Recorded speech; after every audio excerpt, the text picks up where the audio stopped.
Todo leitor e seguidor da escola austríaca já deve ter ouvido argumentos do tipo: a escola austríaca é a terra plana da economia, ou não há presença da escola austríaca na academia. Sempre há vários economistas de inúmeras vertentes econômicas, como Samidana e Paulo Gala, se banhando de falácias como argumentum ad verecundiam, o argumento de apelo à autoridade, erguendo seus currículos stricto sensu com o intuito de cessar qualquer debate intelectual sobre o método utilizado na ciência econômica.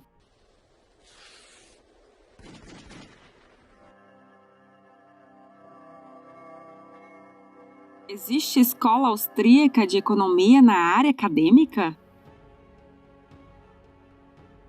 Antes de avançarmos para a reflexão sobre esses ataques tão comuns, primeiramente é necessário entender qual é a verdadeira metodologia da escola austríaca. A escola austríaca de economia usa a metodologia da praxeologia, desenvolvida pelo Ludwig von Mises, que estuda as ações propositadas dos indivíduos. Ações involuntárias não estão no ramo da praxeologia austríaca. A praxeologia parte do axioma de que o indivíduo age propositalmente, e até mesmo decidir ficar parado para tentar desobedecer esse postulado acaba sendo uma ação. O ser humano age propositalmente com o intuito de sair de um estágio de menor satisfação em direção a um estágio de maior satisfação, sendo satisfação entendida como uma noção de bem maior. Tomemos alguém que acorda cedo para estudar filosofia como exemplo. Ele só faz isso por acreditar que seria melhor fazer essa ação do que não fazer, pois estudar filosofia lhe traz maior satisfação intelectual do que se ele estivesse praticando outra ação aleatória. E o indivíduo busca esse bem maior, essa satisfação, ou como você queira chamar, com base nas informações que ele obtém.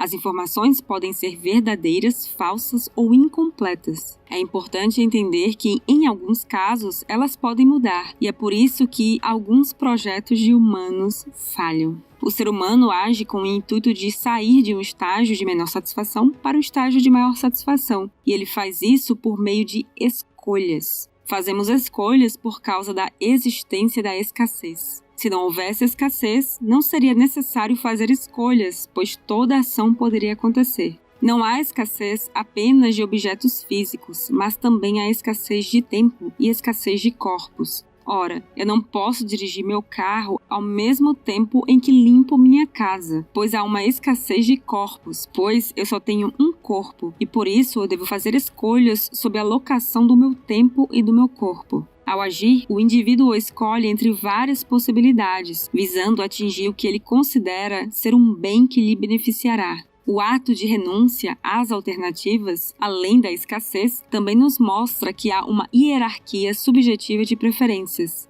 Imagine um homem que está há tempos sem consumir água. O primeiro copo de água será muito valorizado por ele. A cada vez que acrescenta mais do mesmo produto, mais a avaliação de valor por ele diminuirá. O terceiro copo de água pode ser utilizado pelo homem para lavar a mão, o quinto para tomar banho, o sexto para lavar o carro, etc.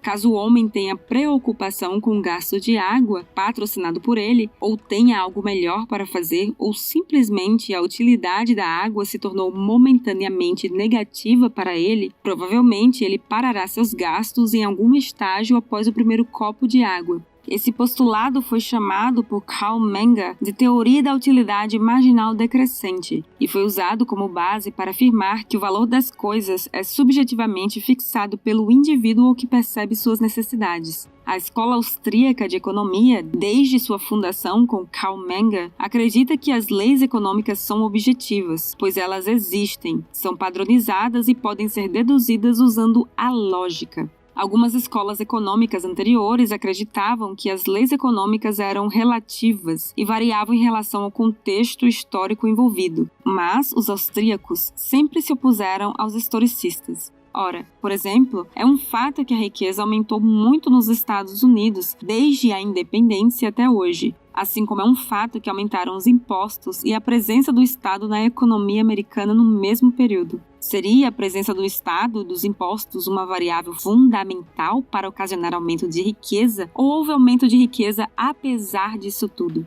Os neopagãos da atualidade, que veneram um método científico como se fosse seu Deus e como se fosse o único modo para se adquirir conhecimento, esquecem que é impossível extrair uma verdade nas ciências humanas apenas pelo método empírico. Os dados empíricos nas ciências sociais podem ser usados para evidenciar a teoria lógica, mas a teoria lógica vem antes dos dados empíricos. É a teoria lógica que explica a realidade empírica. Deve ser assim, pois não se pode fazer experimentos com a sociedade da mesma forma em que se pode fazer experimentos com elementos químicos. Não é possível isolar fatores em uma sociedade, em um laboratório, e fazer um fator não interferir em outro. Definitivamente, é impossível tirar conclusões exatas de experimentos sociais, diferente do que ocorre com experimentos químicos e físicos. Se fôssemos nos limitar a analisar a sociedade apenas com base no empirismo, cairíamos em várias falácias de correlação e causalidade. Para exemplificar, no site Spurious Correlations, há vários gráficos que mostram como alguns eventos totalmente desconexos podem apresentar uma correlação bem precisa, como por exemplo a relação entre o consumo per capita de queijo mussarela e o doutorado concedido no curso de Engenharia Civil nos Estados Unidos, entre 2000 e 2009, que apresenta uma correlação de 95,86%. Ora, caso tenhamos uma futura crise na oferta de engenheiros no mercado, será que seria uma boa ideia aumentar a produção de queijo mussarela? A escola austríaca não rejeita totalmente a econometria e os dados estatísticos. Aproveite e abra livros como A Grande Depressão Americana, de Murray Rothbard, e encontrará vários dados históricos e numéricos lá. Porém, todos esses dados são guiados por uma teoria dedutiva com base na ação propositada individual. Além disso, a econometria é uma ótima forma de colher informações para serem usadas em empreendimentos e especulações, mas não é a forma ideal para prever o futuro ou criar ordenamentos sociais. Ademais, a escola austríaca utiliza o individualismo metodológico para cessar possíveis conflitos do tipo Paraguai invadiu o Brasil em 1864. Nesse exemplo, a situação é colocada como se todos os paraguaios fossem uniformes e homogêneos, como se todos conscientemente invadissem o território brasileiro. Todas as ações devem ser analisadas de forma praxeológica para impedir problemas maiores, como achar que todo o povo paraguaio é culpado pelas intenções de Solano Lopes. O indivíduo age, mas o coletivo não é capaz de agir propositalmente. Existiram e existem vários austríacos no meio acadêmico. Ludwig von Mises foi professor de universidades pela Europa e na New York University. Murray Rothbard e Hoppe foram professores da Universidade de Nevada. O padre James Dawsky foi professor de filosofia, lógica matemática e ética empresarial da Universidade Fordham. Walter Block é professor de economia na Universidade Loyola de Nova Orleans. Jesus Huerta de Soto é professor catedrático da Universidade Rei Juan Carlos e professor de economia política na Faculdade de Direito da Universidade Complutense de Madrid. Peter Bottke é professor de economia e filosofia da Universidade George Mason e ele tem artigos acadêmicos sobre anarcocapitalismo, como o Anarchism and Austrian Economics. No Brasil, também há professores universitários que seguem a escola austríaca, como o professor de economia da UERJ, o Ubiratã Jorge Iorio, o professor de economia da UFPR, Eduardo Angeli, que, inclusive, tem uma dissertação de mestrado focado em Hayek e uma tese de doutorado elogiando Mises e Rothbard, além de elogiar a metodologia da praxeologia, tendo publicado esses trabalhos pela Unicamp.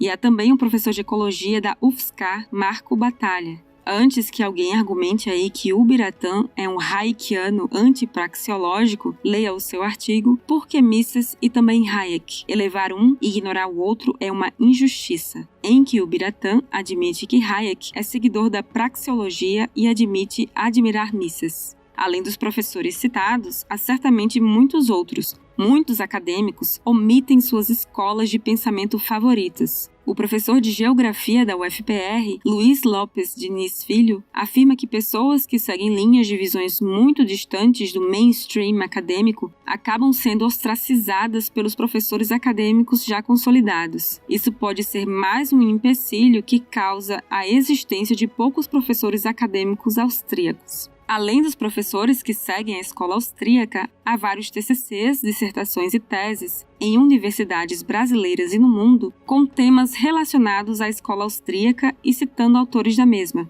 Por exemplo, para o curso de Filosofia da Universidade do Porto, há uma tese de doutorado sobre o tema Os Fundamentos Filosóficos do Anarcocapitalismo Rothbardiano, escrito por Johnny Cardoso Coelho. Visto isso, há sim discussões acadêmicas em relação à escola austríaca, mas são pouquíssimas de fato. Porém, haver poucos seguidores de uma metodologia não a invalida, pois o fato de um determinado conhecimento ser popular não o torna certo ou errado. Todas as teorias surgiram em algum momento como antítese de teorias anteriores, e é necessário um tempo para que ela seja de fato conhecida para se tornar um conhecimento popular.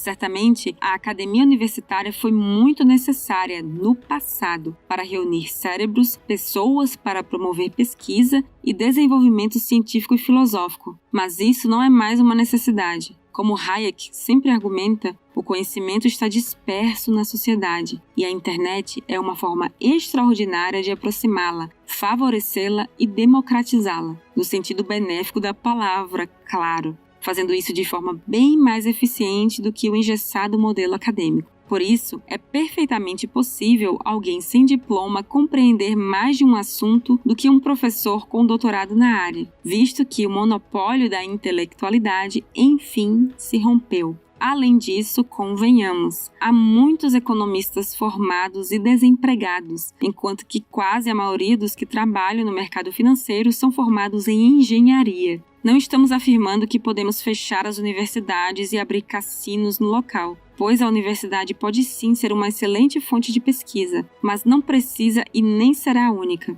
É de fato impossível frear a informação descentralizada e distribuída.